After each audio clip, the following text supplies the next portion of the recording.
ఎవరా జలగమ్మ? ఏమిటి పని ఉండేది? జలగమ్మ గారు కాదు, జలజమ్మ గారు.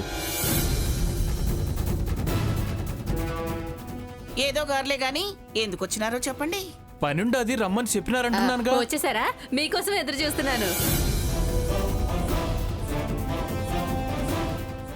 వై వై వై వై, నువ్వా జలగమ్మవి? నేను ఎవరో అనుకున్నాను.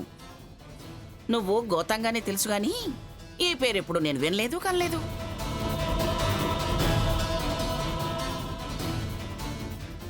నువ్వు పిలిచిన పని మనుషులు వీళ్ళేనా? అవును పిన్ని గారు.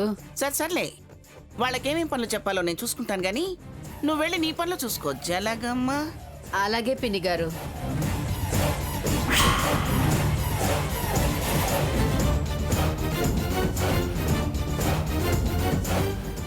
చెప్పండి, మీరు పాచి పనులు చేస్తారా, పాడు పనులు చేస్తారా, లేకపోతే పాపిష్టి పనులు చేస్తారా?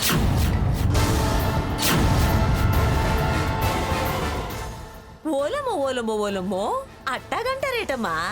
పాడు పనులేటి? పనులేవైనా పనోళ్ళలా చేస్తాం. ఆహా, ఇల్లు కడుగుతాం, గిన్నెలు రుద్దుతాం, మాకిలు ఉడుతాం, బట్టలు బాగా ఉతికేస్తామండి, కల్లాపి కూడా బాగా చల్లుతాం. పాచి పనులు అయిపోయాయి గాని ఉండండి ఉండండి, ఇప్పుడేం పనులు చేయాలో నేను చెప్తాను. సావిత్రి, సావిత్రి! వస్తున్నానండి. ఏంటి పిన్ని గారు? వీళ్ళు ముగ్గురు పని కోసం వచ్చారు. ఇల్లు వాకిలి ఊడ్చేస్తానంటున్నారు. ఏంటి పిన్ని గారు? అదే ఇంటి పని, వంట పని అన్నీ చేస్తానంటున్నారు. ఎవరికేం పని చెప్పాలో చూసి చెప్పు. ముగ్గురిని ఒకే పనిలో పెట్టుకో, గుసగుసలాడుకుంటారు, పని చేయరు. అలాగే పిన్ని గారు.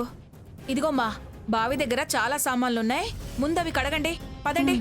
అట్టాగే అమ్మగారు, పదండి. సావిత్రి! ఏంటి పిన్ని గారు? ఆ పనేళ్ళు ఎవరో చూసావా? ఎవరు పిన్ని గారు? పిచ్చి సావిత్రి, వాళ్ళు మనాళ్లే.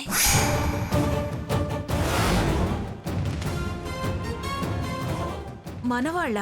ఒకతేమో స్వర్ణ,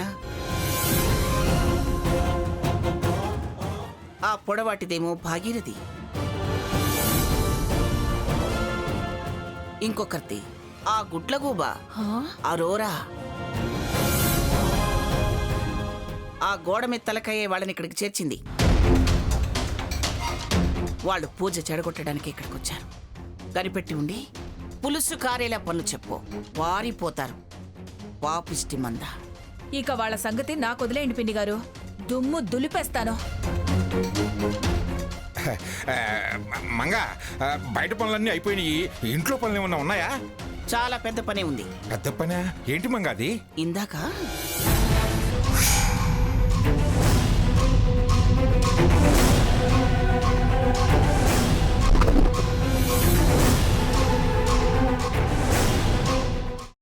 అమ్మా, అలాంటి వాళ్ళది నిజమైన ప్రేమ కాదు, అది వ్యామోహం.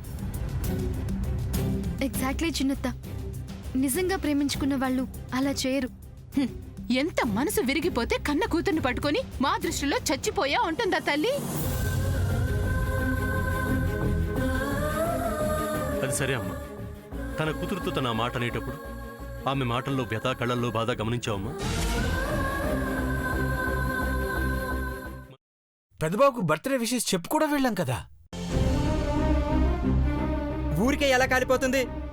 మంట పెడితేనో పడితేనో తగలబడుతుంది.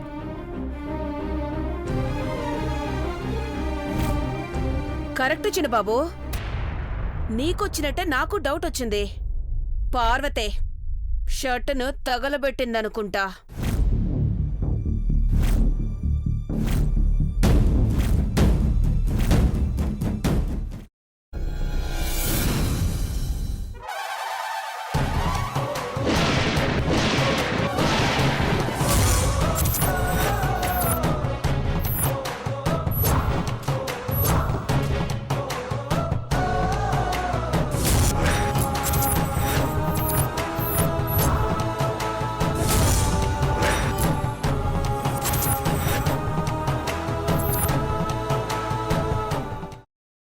పెట్టుకున్న తర్వాత పొట్టు తీసేసి చాప్ చేసి పక్కన పెట్టుకోవాలి. ఒక ప్యాన్లో కొద్దిగా నూనె వేడి చేసి అందులో ఆవాలు, మినప్పప్పు, శనగపప్పు, కరివేపాకు, సన్నగా తరిగి పెట్టుకున్న ఉల్లిపాయలు వేసుకుని 1 నిమిషం పాటు వేయించుకోవాలి. ఆ తర్వాత కాల్చి కట్ చేసి పెట్టుకున్న వంకాయని కూడా అందులో వేసుకుని బాగా మిక్స్ చేసి బౌల్లోకి ట్రాన్స్ఫర్ చేసుకుని అందులో తగినంత చిక్కటి పెరుగు లేదా పల్చటి పెరుగు వేసుకుని మిక్స్ చేసి అన్నంతో కానివ్వండి, చపాతీతో కానివ్వండి సర్వ్ చేసినా చాలా బాగుంటుంది.